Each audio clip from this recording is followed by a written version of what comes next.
पंडित पढ़ पढ़ भटकत रह गे इत ही अजौन पाया गम। जन्म जनेऊ नहीं विपर कया घाली डोर गलम। हमरा बदन कुटिन तन मैला जैसा कारा जाम। तुमरे चरण कमल के पर से पहुंचेंगे सतधाम। अजप्पा जाप जपै निस्वा सर सुमरण करो उराम। गरीब दास गरीब अगम अनुरागी चीनो अलफ इलाम। अब क्या बताते हैं परमात्मा कि जब हमें ये पूर्ण परमात्मा की महिमा समझ में आएगी तब हम इन रहस्य युक्त सदग्रंथों को समझ सकते हैं, क्योंकि हमें अभी तक पूर्ण रूप से तत्व ज्ञान नहीं प्राप्त हुआ और न ही ये सदग्रंथों का ज्ञान हमें इन अनजान लोगों ने दिया, क्योंकि इनको स्वयं ज्ञान नहीं था। इसलिए सारी महिमा श्री कृष्ण और विष्णु के ऊपर आधारित कर रखी थी। उसी का भ्रम खंडन करते हुए परमात्मा बताते हैं कि ये सब कबीर परमात्मा की ही रजा से उन्होंने ये सारे खेल किए थे। ये आपके कुछ दिनों बाद समझ में आएगी कहानी। क्या बताते हैं? बोले गुरुआ गर्भ न कीजय ताते पाहन कदे न रीजय। ये बाल मुकंद बोलत नाही लटक बिहारी लूटे। गुरुआ का सिर मार पड़ेगी थरा पेंडा कदे ना छूटे। गुरुआ का सिर फिरुआ फोड़ो गरते काट घसीटे। इसके पीटे पाप नहीं है इसको निश्चय पीटे। कैसे गुरु को जो गलत ज्ञान प्रचार करता है, इस शास्त्र विरुद्ध साधना करता है, कहते उसका जूते मार देता, कोई पाप नहीं, क्योंकि वो आपका पक्का दुश्मन है। इसी विषय में कह रहे हैं, या देवल में देव नहीं है पान पता से खाई। बिल्ली बीट शीश पर कीनी कुतरे न धार लगाई। ये मूर्ति पूजा के ऊपर जीव को जहां बैठे हो तुम, इसमें कोई शक्ति नहीं है, ना कोई मुक्ति होती है। इस पर बिल्ली घूम रही है, कुत्ता उसके ऊपर पेशाब कर रहा है, और अगर वो परमात्मा होता उसमें तो कहते हैं बिल्ली देव बिडारत नाही। मूर्ति में कुछ खोरी या देवा में अजमत नाही। कुत्ते की टांग क्यों ना तोड़ी। क्या कहते हैं कि अगर ये तेरे भगवान में कि में शक्ति थी तो इस कुत्ते की टांग क्यों ना तोड़ दी जो उसके ऊपर पेशाब कर गया भगवान तेरे ठाकुर के ऊपर। अब पहले तो हमारे पूर्वज श्रद्धालु बहुत थे, डरने वाले थे परमेश्वर से, और इन नादानों ने उसका नाजायज फायदा उठा लिया। अब किसी ने कोई डला धर दिया, यो भगवान है, अच्छा जी आप जो कह रहे हो सही है गुरुदेव, क्योंकि गुरु के वचन की अवहेलना करना पाप होता है। लेकिन इन नादानों ने अंडोला बना दिया सभी का। मूर्ति कह नहीं श्रवण जिसमें गुरुआ घंट बजावे। उस मूर्ति का कान ना कोई आंख ना, और उसका आगे कहते तुम घंटी बजाने लग रहे हो। वो ना सुन सकता पत्थर, ना कुछ कर सकता तुम्हारा। खीर खांड का भोजन धर के अपन ही गुटकावे। कहते उस भगवान के नाम पर खीर खांड अच्छा बढ़िया भोजन बना के और भगवान का आगे का भोग लाऊं घंटी बजाऊं, उन्होंने कहा खावा, उसने नाम भगवान का लेता है। बैरागर की खान नहीं रे पाहन गाठी बांधे। या गुरुआ का लीतर लाओ ये गुरुआ सब आंधे। ऐसे गुरुओं का लीतर लाओ, ये निकम्मे तुम्हें बड़े उलझाए बैठे, तुम्हारे अनमोल जीवन को बर्बाद करें। ये सब अंधे गुरु हैं जो गलत साधना शास्त्र विरुद्ध साधना बताते हैं। जड़ के आगे चेतन नाचे अंधे कूदे गावे। गरीबदास इस पूजा से तीन नर पत्थर हो जावे। कितनी प्यारी कहानी बताते हैं कि जड़ के आगे नाचे कूदे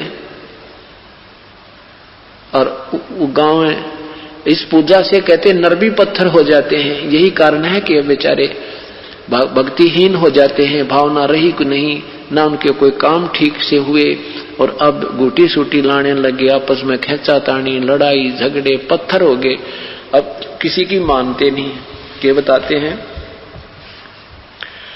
गुरुआ गाम बिगाड़े संतो गुरुआ गाम बिगाड़े। इन गुरुआ ने गांव बिगाड़ दिए, इन निकम्मिया ने गांव में बैठे हैं, कितने डब्बे में बैठे हैं। गुरुआ गांव बिगाड़े संतो गुरुआ गांव बिगाड़े। ऐसे कर्म जीव कहला दिए बहुर झड़े ना जाड़े।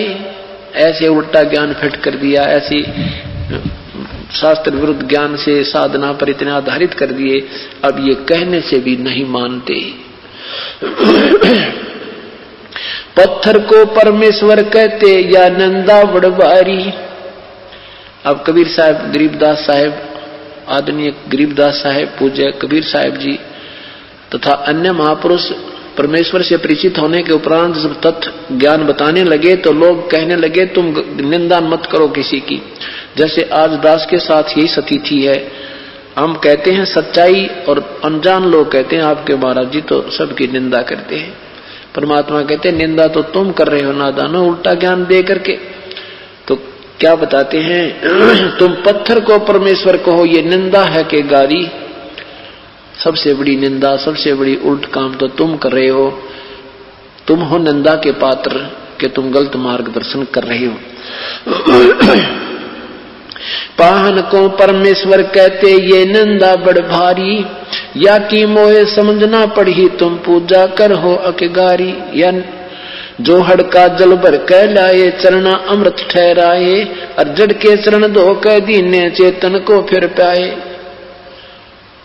तालाब का पानी भर के लाया करते पहले, और भगवान की मूर्ति के चरणों पर डाल कर फिर नीचे पानी दूसरा पात्र में डाल के, और फिर कहते हैं पत्थर के पां धो के और चेतन में प्याओ तुम। तेरा गजब भैया। 10 लाख जंत जीव जा उपजे यो चरणामृत नाही, या मैं छोट गनेरी पांडे समझ देख मन माही। सालग सिला धो कर पिए से हरदा पत्थर होई, चरण कमल में चरणामृत है जिस पीवत ना कोई। कौवा मछ मीन जल पिया बिष्टा की न्यामाही, गुरुआ कहत गारा लाए जुग जुग छूटे नाही। भरम विदूषण शब्द हमारा कोई गावे कोई रोवे, पांडे को तो परख नहीं है या खिचड़ी मोहम्मदी धोवे। सालग सिला गांठ के बांधे तीर्थ चले परादी, समझ न पड़े परख नहीं आवा ये बड़े ज्ञान के वादी। वाद विवाद करने में तो तेज हैं और गलत साधना में पक्के ढंग से लग रहे हैं। और हमारा जो ज्ञान है ये भ्रम विदूषण है, ये भ्रम विनाशक है। हमारा जो ज्ञान है, हमारे जो मंत्र हैं ये बिल्कुल निसंशय, बिल्कुल सत्य हैं। इनसे सब भ्रम नष्ट हो जाता, हमारा कोई सुनता नहीं हमारी बात को। बैरो भूत मसाणी पूजे दुर्गा देवी ध्यावे,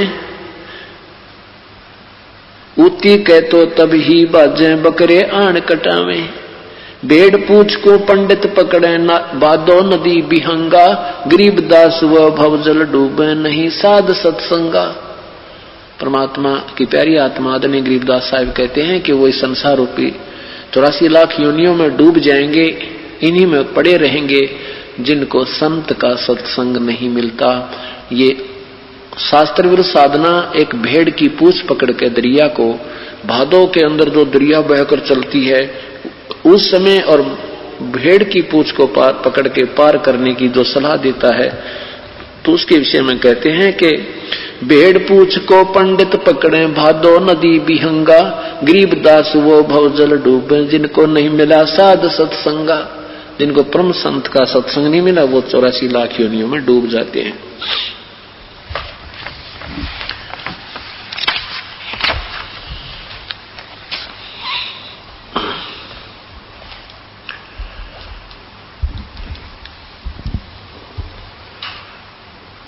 अब परमात्मा के विषय में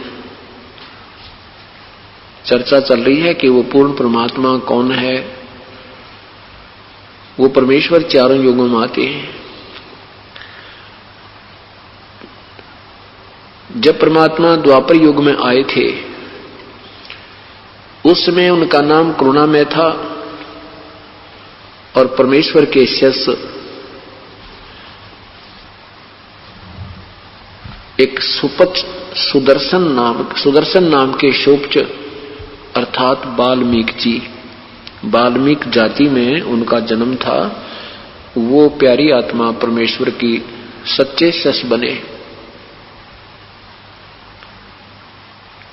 और एक इंद्रमती नाम की चंद्र विजय राजा की पत्नी थी द्वापर युग में। वो पुण्य आत्मा अपने उस लोक वेद के ज्ञान देने वाले गुरु जी के आधार पर अपनी साधना किया करती थी।